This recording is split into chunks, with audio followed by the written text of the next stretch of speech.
ജുമഅക്ക് വേണ്ടി എന്ന ഉദ്ദേശത്തോടെ നന്നായി കുളിച്ചൊരുങ്ങണം. അതുപോലെ തന്നെ നല്ല വൃത്തിയുള്ള വസ്ത്രം ധരിച്ച് നേരത്തെ പള്ളിയിലേക്ക് പോകണം, നടന്നു പോകണം, വാഹനത്തിലേറാതെ നടന്നു പോകണം. അവിടെ തന്നെ ചില പണ്ഡിതന്മാർ പറഞ്ഞു, ഒരുപക്ഷെ പള്ളി ഒരുപാട് ദൂരെ ആയിരിക്കാം, വാഹനത്തിൽ പോകാതെ നിവൃത്തിയില്ലെങ്കിൽ അവർക്ക് എതിറുണ്ടല്ലോ, അവർക്ക് കാരണമുള്ളത് കൊണ്ടാണല്ലോ, അവർക്ക് ആഗ്രഹമുണ്ട് ഇങ്ങനെ നടന്നിട്ട് പോയിട്ട് അതിന്റെ കൂലി കിട്ടണം എന്നുള്ളത്. പക്ഷെ അവർ നിർബന്ധിതരാവുകയാണ് വാഹനത്തിൽ പോകുവാൻ, എങ്കിൽ അവർക്കും ഇത് പ്രതീക്ഷിക്കാം. എന്നാൽ നടന്നു പോകുന്ന പാർക്കിങ്ങിൽ വണ്ടിയിട്ട് അവിടെ നിന്ന് ഇങ്ങോട്ട് നടക്കുന്ന നടത്തം ഒക്കെ നമുക്ക് പ്രതീക്ഷിക്കാവുന്നതാണ്. അതേപോലെ തന്നെ ഇമാമിനോട് എത്രത്തോളം അടുത്തിരിക്കാൻ അതൊരു പ്രത്യേക നിബന്ധനയായി പറഞ്ഞു.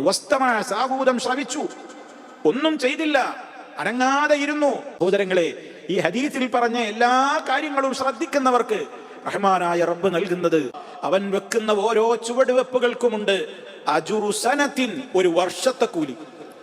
ഒരു വർഷത്തെ കൂലി സഹോദരങ്ങളെ ചിന്തിക്കാൻ പോലും കഴിയുന്നുണ്ടോ? ഒരു ചുവടുവെപ്പിന് ഒരു സ്റ്റെപ്പ് വെച്ചാൽ അതിന് ഒരു കൊല്ലം സിയാമുഹാ വ ഖിയാമുഹാ, ഒരു കൊല്ലം നോമ്പെടുത്ത കൂലി, ഒരു കൊല്ലം നിസ്കാരം നിർവഹിച്ച കൂലി. എന്തിന്? വെള്ളിയാഴ്ച പള്ളിയിലേക്ക് ജുമുഅ നിർവഹിക്കുവാൻ വേണ്ടി നടന്നു പോയാൽ അതിനുവേണ്ടി വെക്കുന്ന ഒരു സ്റ്റെപ്പിന് ഒരു കൊല്ലം പൂർണ്ണമായി നിസ്കരിക്കുകയും ഒരു കൊല്ലം പൂർണ്ണമായി നോമ്പെടുക്കുകയും ചെയ്തതിന്റെ പ്രതിഫലമുണ്ട് എന്ന് മഹാനായ റസൂൽ സല്ലല്ലാഹു അലൈഹി വസല്ലം പറഞ്ഞിരിക്കുന്നു. സഹീഹായ ഹദീസാണ്.